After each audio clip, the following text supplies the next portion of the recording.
Ella cargó el peso de 2 vidas, y aún así logró levantar un barrio entero. Pero para entender cómo, hay que retroceder.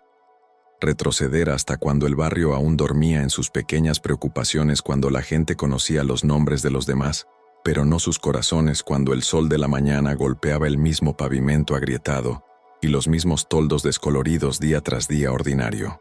El barrio estaba al borde de todo, ni del todo ciudad ni del todo suburbio. Un lugar donde la pintura se desprendía de los marcos de las ventanas en tiras largas y cansadas, donde la ropa colgaba entre edificios como banderas de rendición, donde el olor a cebollas fritas se mezclaba con el escape del diésel y algo más dulce, pan fresco de la panadería de la esquina levantando antes del amanecer. El tipo de lugar donde todos conocían a todos, pero nadie realmente veía a nadie ya. Las mañanas llegaban pesadas de rutina. La señora Martínez se asomaba desde su ventana del tercer piso, sacudiendo un mantel mientras gritaba comentarios sobre el estado del mundo a nadie en particular. El vendedor de frutas empujaba su carrito por la calle estrecha, pregonando precios con una voz desgastada por décadas. Los niños salían disparados de las puertas con uniformes arrugados, mochilas rebotando, mientras sus madres los observaban desde las ventanas con tazas de café, calentando sus manos y la preocupación calentando sus ojos. Fue un martes por la mañana a finales de verano cuando ella apareció por primera vez. El calor ya se había instalado en las piedras a las 7 de la mañana, ese tipo particular de calor que hace que el aire tiemble y convierte las sombras en pozos oscuros de alivio. La niña venía caminando por la calle Esperanza. Nadie recordaba por qué se llamaba así, con un bebé en cada brazo. No podía tener más de 8 años, 9 a lo sumo. Pequeña para su edad, con cabello oscuro recogido en una trenza simple que colgaba entre sus omóplatos, vistiendo un vestido amarillo descolorido que había sido lavado tantas veces que era casi blanco en las costuras. En sus pies, sandalias sostenidas con lo que parecía alambre, pero eran los bebés lo que detenía a la gente en pleno movimiento. 2 de ellos, uno acunado en el hueco de su brazo izquierdo, envuelto en una manta azul tan delgada que podías ver el pequeño puño del infante a través del tejido, el otro contra su hombro derecho, aún más pequeño, la cabeza bamboleándose con cada paso que la niña daba, envuelto en lo que parecía una funda de almohada con ositos de caricatura descoloridos.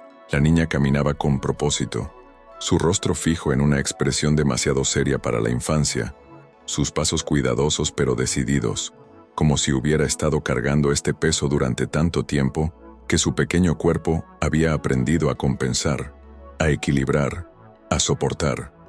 La señora Martínez la vio primero. Estaba en medio de contarle al aire vacío sobre el precio de los tomates cuando la niña pasó bajo su ventana, y las palabras murieron en su garganta. Se asomó más, entrecerrando los ojos contra el resplandor, su boca abriéndose y cerrándose como un pez. «Oye», finalmente llamó hacia abajo, pero la niña no levantó la vista, solo siguió caminando, un pie delante del otro, las cabezas de los bebés rodando suavemente con el ritmo de su movimiento. «Oye, niña». La señora Martínez llamó más fuerte, pero la niña dobló la esquina hacia la calle Sol y desapareció de vista. En 5 minutos, toda la cuadra lo sabía. Doña Carmen, que administraba la pequeña tienda de abarrotes con estantes tan estrechos que tenías que ponerte de lado entre ellos, lo escuchó de la señora Martínez. Se lo contó a su hija Rosa, que estaba barriendo la acera frente a su tienda. Rosa se lo dijo al cartero, quien se lo contó a todos en su ruta.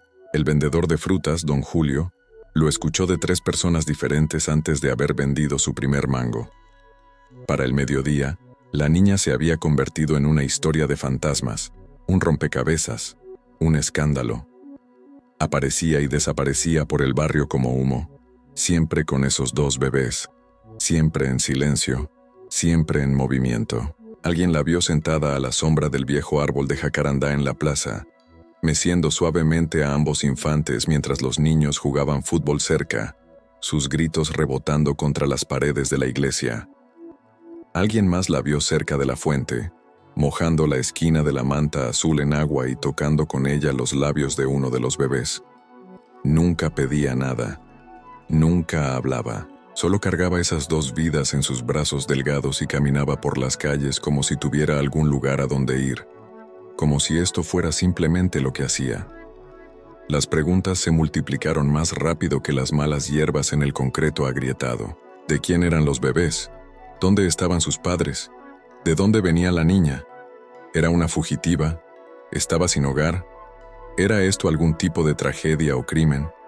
¿Debería alguien llamar a las autoridades? Pero llamar a las autoridades significaba papeleo, preguntas, tal vez llevarse a los niños, y algo sobre la forma en que la niña sostenía a esos bebés, con tal ternura feroz, tal devoción inquebrantable, hacía que la gente vacilara. Así que, en cambio, observaban, y susurraban, y se preguntaban.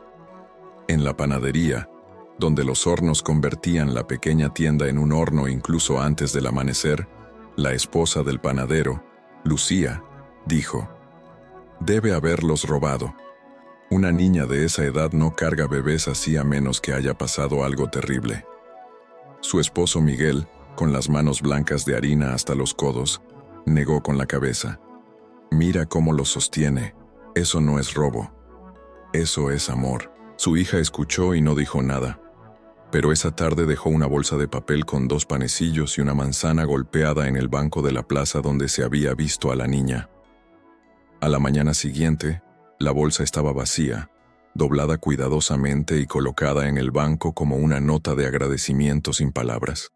En la tienda de la esquina, don Tomás se apoyó contra su mostrador y dijo a quien quisiera escuchar: «Estos jóvenes de hoy no entienden la responsabilidad. Tienen hijos que no pueden cuidar y entonces ¿qué? Entonces pasa esto». Pero su esposa Estela, contando monedas de las ventas de la mañana, dijo en voz baja: «Esa niña está tomando responsabilidad, más que algunos adultos que conozco». El barbero, cortando pelo en su tienda donde el ventilador empujaba aire caliente en círculos y la radio tocaba boleros de otra era, dijo entre tijera y tijera: «Tal vez es un ángel. ¿Pensaste en eso? Tal vez nos está probando». Su cliente, un hombre que conducía un taxi y tenía opiniones sobre todo, se rió. «Los ángeles no usan sandalias de alambre, compadre». Pero la niña seguía apareciendo.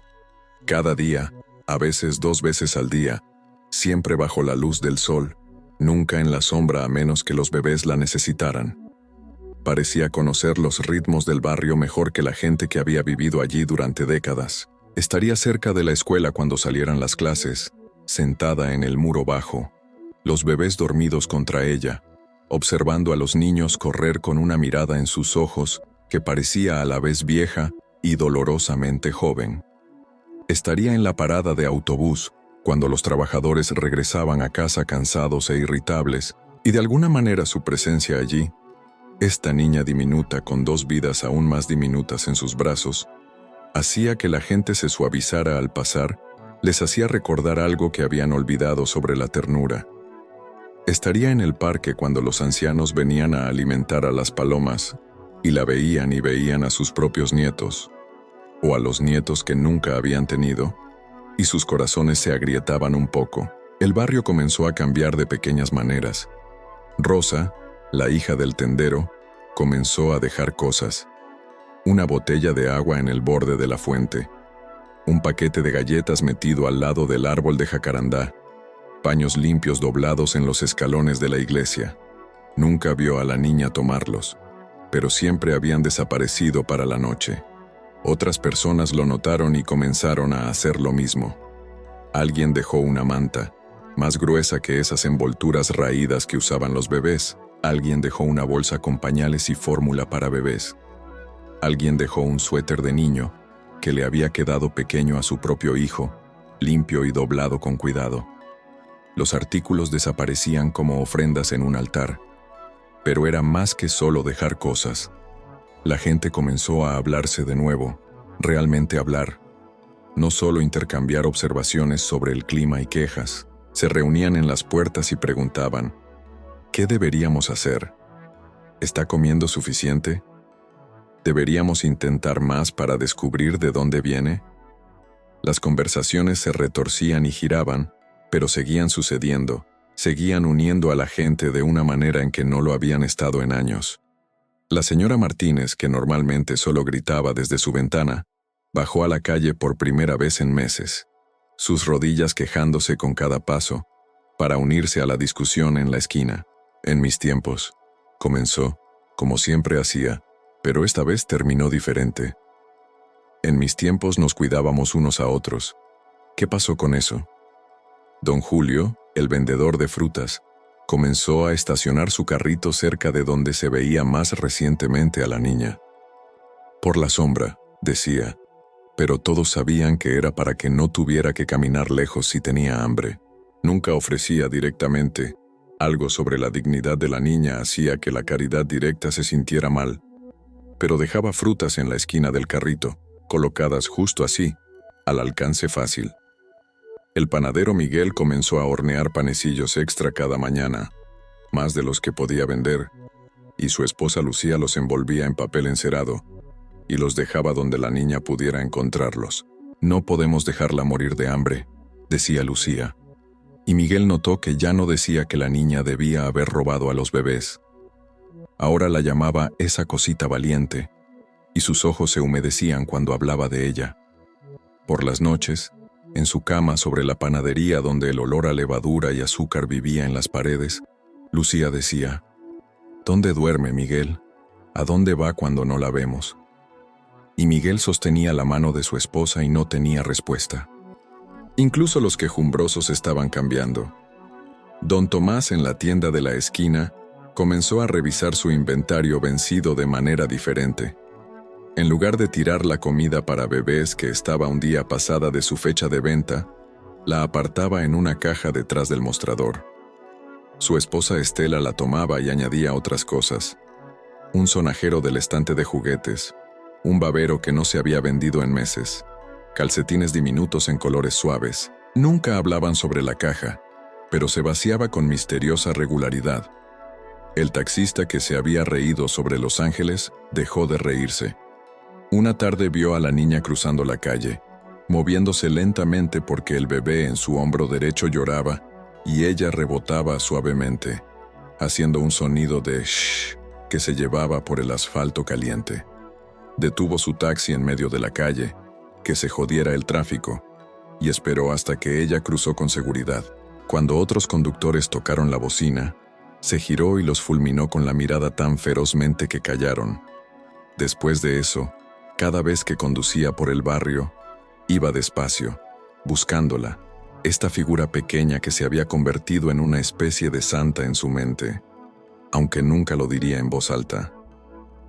El sacerdote de la iglesia, el padre Rodrigo, había observado todo esto desde su posición en la periferia. La gente venía a él con sus preocupaciones y sus teorías, y él escuchaba con la paciencia de alguien que había oído cada historia humana que había para oír. Pero no ofrecía respuestas, no soluciones. En cambio, decía misa cada mañana y dejaba las puertas de la iglesia abiertas todo el día, una invitación silenciosa. Y una tarde, la niña vino, no entró. Solo se quedó en el umbral con los bebés en sus brazos, mirando la oscuridad fresca dentro, las velas parpadeando, los bancos de madera desgastados por generaciones de oraciones. El padre Rodrigo estaba arreglando flores en el altar y la vio allí, a contraluz del sol feroz, su silueta pequeña y decidida. No se acercó, no habló. Solo asintió una vez, y ella asintió de vuelta, y luego se había ido. Pero él supo que ella había sentido la invitación, sentido la posibilidad de santuario, y se aseguró de que esas puertas permanecieran abiertas todos los días después de eso. 3 semanas después de que la niña apareció por primera vez, algo cambió. Era un sábado día de mercado cuando el barrio se convertía en un río de gente, voces, colores, olores. El vendedor de pescado gritando por encima del vendedor de flores, el olor a cilantro y melón maduro y tortillas frescas, todo enredado en el aire cálido. La niña estaba allí, sentada en el muro bajo junto a la fuente con ambos bebés dormidos en su regazo, su cabeza inclinada hacia atrás, ojos cerrados, rostro vuelto hacia el sol como una planta alcanzando la luz. Fue entonces cuando apareció la mujer. Tenía quizás 40 años, vestida con ropa demasiado elegante para el barrio, pantalones de lino planchados, una blusa de seda, gafas de sol de diseñador empujadas sobre su cabeza. Llevaba un bolso de marca y caminaba con la confianza de alguien de otro lugar, algún lugar con calles limpias y aire acondicionado, y puertas que se cerraban con códigos. Se detuvo frente a la niña y la miró fijamente. Luego sacó su teléfono y comenzó a tomar fotos. El ruido del mercado pareció atenuarse. La gente se giró para mirar. La mujer estaba diciendo algo, su voz llevando ese tono particular de justicia propia. Esto es exactamente de lo que estoy hablando. Miren esto. Una niña criando niños. ¿Dónde están las autoridades? Esto es negligencia. Esto es abuso. Voy a publicar esto en línea ahora mismo. Esto es inaceptable. Escribía furiosamente en su teléfono, todavía hablando. Alguien necesita hacer algo. Por esto es que estos barrios se quedan pobres. Nadie toma responsabilidad. Quiero decir, acabo de ganar $6,000 en una inversión de criptomonedas esta mañana, y esta gente ni siquiera puede, pero no terminó, porque Rosa estaba allí, la hija del tendero, poniéndose entre la mujer y la niña. Disculpe, dijo Rosa, su voz tranquila pero dura como piedra. Necesita irse. La mujer la miró como si hubiera sido abofeteada. Tengo todo el derecho de... No, dijo la señora Martínez, que había materializado de algún lugar, moviéndose más rápido de lo que nadie sabía que podía. No lo tiene. Don Julio también estaba allí, con su delantal manchado de fruta todavía puesto, de pie con los brazos cruzados, y el panadero Miguel, limpiándose la harina de las manos, y Lucía, y Estela, y el taxista, y el barbero, y el padre Rodrigo en su simple camisa negra, y una docena más, todos formando un muro de cuerpos entre la mujer y la niña. Esa niña, dijo la señora Martínez, su voz temblando con algo feroz y brillante, tiene más gracia en su dedo meñique de la que tú tienes en todo tu cuerpo. Está cargando una carga que no podrías imaginar, y lo hace con dignidad. ¿Qué has hecho tú hoy además de contar tu dinero? La boca de la mujer se abrió y cerró. Miró el círculo de rostros todos fijos contra ella, todos unidos en algo que no podía entender. Retrocedió, todavía sosteniendo su teléfono. Luego se giró y caminó rápidamente hacia la calle principal, hacia donde sea que había venido, de vuelta a su mundo de criptomonedas y calles limpias, y puertas cerradas con llave. La multitud no celebró, simplemente se dispersó lentamente, regresando a sus puestos del mercado y compras y preocupaciones ordinarias de sábado. Pero algo había sucedido. Algo se había cristalizado. La niña, a través de su resistencia silenciosa, les había mostrado algo sobre ellos mismos. Les había mostrado que todavía podían cuidar, todavía proteger, todavía elegir la empatía sobre el juicio, que todavía podían ser una comunidad en lugar de solo gente que vivía cerca. Después de ese día, la ayuda se volvió más organizada. Alguien, nadie diría quién, dejó un sobre con dinero en la iglesia. El padre Rodrigo lo usó para alquilar una pequeña habitación, apenas más que un armario, en la parte trasera de la rectoría. Dejó la puerta sin llave. La niña la encontró. La gente se turnaba dejando comida afuera de esa puerta.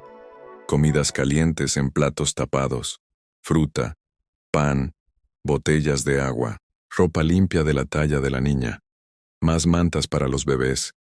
Pañales y fórmula aparecían en cantidades que sugerían que muchas personas estaban contribuyendo.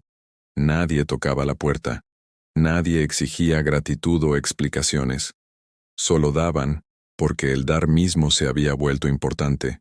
Se había convertido en una forma de decir, te vemos, importas, no estás sola. Los bebés crecían, la gente podía verlo. El de la manta azul comenzó a sostener su cabeza firmemente. El más pequeño comenzó a sonreír. Una sonrisa desdentada y radiante que transformaba el rostro serio de la niña cada vez que la veía. La niña misma parecía crecer también. no más alta, pero de alguna manera más sólida, como si el cuidado del barrio estuviera alimentando algo esencial en ella. Aún así, nadie conocía su historia. ¿De dónde venía? ¿De dónde venían los bebés? ¿Qué había pasado para traerla aquí? Todo permanecía misterio. Algunas personas no podían soportar no saber y preguntaban, pero ella nunca respondía. Solo los miraba con esos ojos oscuros y antiguos, y seguía caminando. Pero otros aprendieron a vivir con el no saber. Aprendieron que no necesitabas la historia completa de alguien para tratarlos con bondad. La niña les enseñó eso sin hablar una sola palabra. El verano se desvaneció en otoño. El calor liberó su agarre gradualmente, día tras día, hasta que las mañanas fueron lo suficientemente frescas como para que el aliento hiciera fantasmas en el aire y los bebés necesitaran mantas reales en lugar de retazos. El árbol de jacarandá dejó caer sus flores moradas como una bendición. El barrio se preparó para los meses más fríos con los pequeños rituales de transición. Traer plantas adentro, revisar ventanas por corrientes de aire, cambiar de café frío a caliente, y entonces, en una mañana de jueves cuando la luz era dorada y oblicua, y el olor a pan era particularmente fuerte, la niña apareció en la plaza con solo un bebé. Las noticias se esparcieron más rápido que un incendio. ¿Dónde estaba el otro? ¿Había pasado algo? ¿Estaba enfermo el bebé? ¿Muerto? ¿Lo habían llevado? La gente corrió a la plaza, el miedo haciendo sus pasos rápidos. Pero cuando llegaron, encontraron a la niña sentada en el banco, el bebé más pequeño dormido en sus brazos, y junto a ella estaba sentado un hombre de unos 20 años, sosteniendo al bebé más grande, el de la manta azul, con lágrimas corriendo por su rostro. Estaba delgado, se veía agotado, su ropa arrugada como si hubiera estado viajando durante días. Sostenía al bebé como alguien sostiene algo precioso que pensó que había perdido para siempre. La historia salió en piezas, en las horas que siguieron, mientras la gente se reunía y escuchaba y pasaba la información. El hombre era el padre de ambos niños. Su madre, su pareja, había muerto en el parto, el segundo bebé llegando demasiado pronto, demasiado pequeño, complicaciones que se salieron de control en un hospital demasiado lejos y con muy pocos fondos para salvarla. El hombre había estado trabajando en otra ciudad, tratando de ganar suficiente dinero para mantener a su nueva familia. Cuando regresó y encontró a su pareja muerta y a sus bebés al cuidado de su hermana menor, la niña, se había roto. Había desaparecido en su duelo, dejó a los niños con ella, se esfumó, pero su hermana había sabido que volvería. 8 años y había sabido. Así que había tomado a los bebés y había comenzado a caminar, buscándolo, preguntando por él en cada barrio, cada plaza, cada iglesia. Había terminado aquí, en este barrio al borde de todo, y algo sobre él la había hecho detenerse. Tal vez fue el árbol de jacarandá, tal vez fue la iglesia abierta del padre Rodrigo, tal vez fue solo el agotamiento, pero se había quedado, y había esperado, y había cuidado de esas 2 vidas diminutas con una ferocidad que había transformado a todos los que la presenciaron, y ahora su hermano la había encontrado, o ella lo había encontrado a él, o tal vez se habían encontrado el uno al otro de la única manera que importaba. Él había vuelto de su duelo, había venido buscando a sus hijos, siguiendo rumores de una niña cargando 2 bebés, siguiendo el rastro de bondad que este barrio había dejado como migas de pan. El hombre habló con el padre Rodrigo, con la señora Martínez, con cualquiera que quisiera escuchar. Dijo que se quedaba ahora. Había encontrado trabajo en el próximo pueblo en una fábrica, turnos de noche, pero era suficiente. Mantendría a sus hijos. Su hermana volvería con su abuela de vuelta a la escuela, de vuelta a ser una niña. Dijo gracias, tantas veces que dejó de ser 2 palabras separadas y se convirtió en un solo sonido de gratitud, repetido como una oración. Pero era a la niña a quien todos observaban. Alguien le trajo un pedazo de pastel. Siempre había pastel en el cumpleaños de alguien, siempre alguien celebrando algo, y ella lo tomó con ambas manos y sonrió. Era la primera vez que alguien la había visto sonreír, realmente sonreír, y rompió corazones por todas partes de nuevo. Se veía como una niña cuando sonreía. Solo una niña, no un adulto diminuto, no una mártir, solo una niña pequeña a quien le gustaba el pastel. La señora Martínez lloró abiertamente. La esposa del panadero Lucía se dio vuelta y presionó su delantal contra su rostro. Don Julio tuvo que excusarse y caminar alrededor de la cuadra 2 veces antes de poder regresar. Tuvieron una pequeña celebración en la plaza esa noche. Nada elegante, solo la gente del barrio reuniéndose en el aire fresco de otoño, trayendo lo que tenían, comida, bebidas, una radio que alguien bajó de su apartamento. El hombre sostenía a ambos bebés ahora, uno en cada brazo reflejando cómo su hermana los había cargado, y los bebés parecían saber que estaban en casa. La niña bailó con Rosa, su vestido amarillo girando alrededor de sus piernas delgadas, riendo con un sonido como campanas. Los niños jugaban fútbol en la luz que se desvanecía, sus gritos rebotando contra las paredes de la iglesia como siempre habían hecho, como siempre harían. El padre Rodrigo dijo una bendición, su voz llevándose por la reunión. No mencionó a Dios o la salvación, solo dijo: hemos recordado lo que significa ser humanos. Esta niña, señaló a la niña que ahora perseguía a otros niños alrededor de la fuente, nos lo recordó. Ella cargó el peso de 2 vidas y, al hacerlo, nos enseñó cómo cargarnos unos a otros. Y era verdad. En las semanas que siguieron, el barrio permaneció diferente. La gente todavía discutía sobre precios de tomates y sobre el perro de quien ladraba demasiado fuerte y si el alcalde era un ladrón, pero también se ayudaban más, se notaban más. Cuando las rodillas de la señora Martínez se pusieron demasiado mal para bajar las escaleras, los vecinos se turnaban trayéndole comestibles. Cuando el carrito de don Julio se rompió, 3 hombres aparecieron con herramientas para arreglarlo, sin que se les pidiera. Cuando la madre del taxista se enfermó, alguien organizó un fondo. Pequeñas donaciones de muchas personas, suficiente para ayudar. Los cambios eran pequeños, ordinarios, fáciles de perder si no estabas prestando atención, pero eran reales. La niña se fue un domingo por la mañana. Su hermano vino a recogerla, los bebés envueltos en un cochecito doble que alguien en el barrio había donado. La niña llevaba un vestido nuevo, rosado esta vez, con flores bordadas en el cuello, un regalo de Lucía. Tenía sandalias nuevas también, apropiadas que le quedaban bien. Caminó por el barrio una última vez, su hermano empujando el cochecito a su lado, y la gente salió a despedirse. Se alinearon en la calle, esta gente que había sido cambiada por su presencia silenciosa, y saludaron y gritaron bendiciones, y trataron de no llorar. La señora Martínez arrojó dulces desde su ventana, una tradición para la buena suerte. Don Julio presionó una bolsa de mangos en las manos del hermano. El padre Rodrigo hizo la señal de la cruz sobre los bebés. Rosa abrazó a la niña fuerte, luego más fuerte, luego tuvo que soltarla. En la esquina donde la calle Esperanza se encontraba con la calle principal, la niña se dio vuelta y saludó.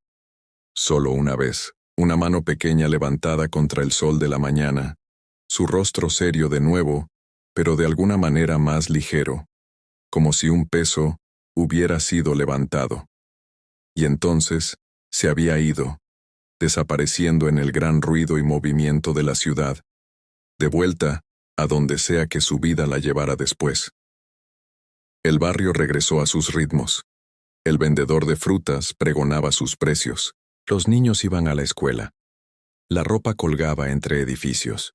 El pan se levantaba antes del amanecer. Pero la gente recordaba. Recordaban que habían presenciado algo extraordinario, disfrazado de algo ordinario. Recordaban que la compasión era una elección que podían hacer cada día de pequeñas maneras. Recordaban que una niña pequeña y decidida, les había mostrado cómo ser mejores. En la plaza, alguien plantó flores alrededor de la fuente, caléndulas brillantes que florecerían durante el invierno. Alguien pintó los bancos. Alguien arregló las baldosas rotas. Pequeños actos de cuidado que sumaban algo más grande, algo que se parecía a la esperanza. Y a veces, en la luz dorada de la tarde cuando las sombras crecían largas y el aire,